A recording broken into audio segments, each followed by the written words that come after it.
কমায় আপনি তো গতবার তো 20,000 ছিল কমাই দিয়েছি 5,000 তাও তো একদম উঠাই ফেলবো স্যার, রাখবোই না। হ্যাঁ উঠাই ফেলবো আর রাখবো না। রাখবেন না যেগুলো বাংলাদেশ থেকে যেগুলো বাইরে যায় এগুলো তো অ্যাকচুয়ালি আমাদের লেখা থাকে। আমরা যদি চাইনিজ প্রোডাক্ট হয় মনে করুন চাইনিজ প্রোডাক্ট এটা তো আপনি লিখে দেবেন এটা মেড ইন বাংলাদেশ, মানে এই প্রোডাক্টটা বাংলাদেশে তৈরি, বুঝতে পারছেন? বুঝতে পারছি। যাতে এখন যদি এটা না থাকে কী হবে বলেন? আপনারা একজন মনে করেন যে দোকানদার বা একজন সেলসম্যান, সে যদি বলে এটা বিদেশি প্রোডাক্ট তখন কী করবে? আমাদের তো লিখে নাই এখানে মুখে যদি সে বলে বিদেশি করে তো লিখে রাখবেন এটা, বুঝতে পারছি। বুঝতে পারছেন আমার কথা? বুঝতে পারছি। প্রত্যেকটা প্রোডাক্ট যদি আপনি বিদেশি প্রোডাক্ট তৈরি করেন মেড ইন বাংলাদেশ বাংলাদেশ লেখার জন্য কথা ক্লিয়ার? ও কথা হ্যাঁ বুঝতে পারছেন? আর কাস্টমারদের সাথে একটু ভালো ব্যবহার করবেন নাকি? অবশ্যই অবশ্যই হ্যাঁ? সেটা তো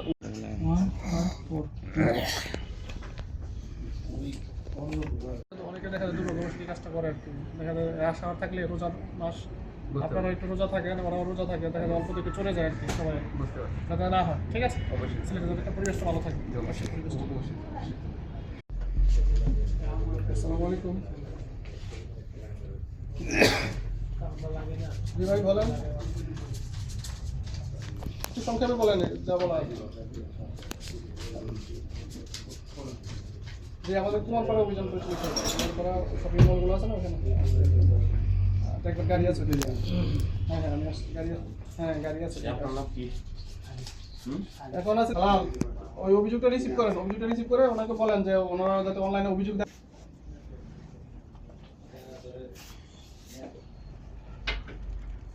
ডেট কোথায়? প্যাকেটের মধ্যে আছে এগুলো, এগুলো খুলে রাখছি, প্যাকেট খোলা রাখবেন। দাম কত করে এগুলো? 15 ml 900 টাকা। দাম লেখা আছে? দাম কি আপনারা বসেছেন? আমরা বসে আর আমরা থেকে আলারমান থেকে আনি, ওদের প্রাইস আছে। এটা প্রাইস দেওয়া আছে আমদানিকারক, আমদানিকারক বাজার করুন আলারমেন্ট প্রাইস করুন। নিচে হচ্ছে আপনার ডেট দেওয়া আছে। আর এটা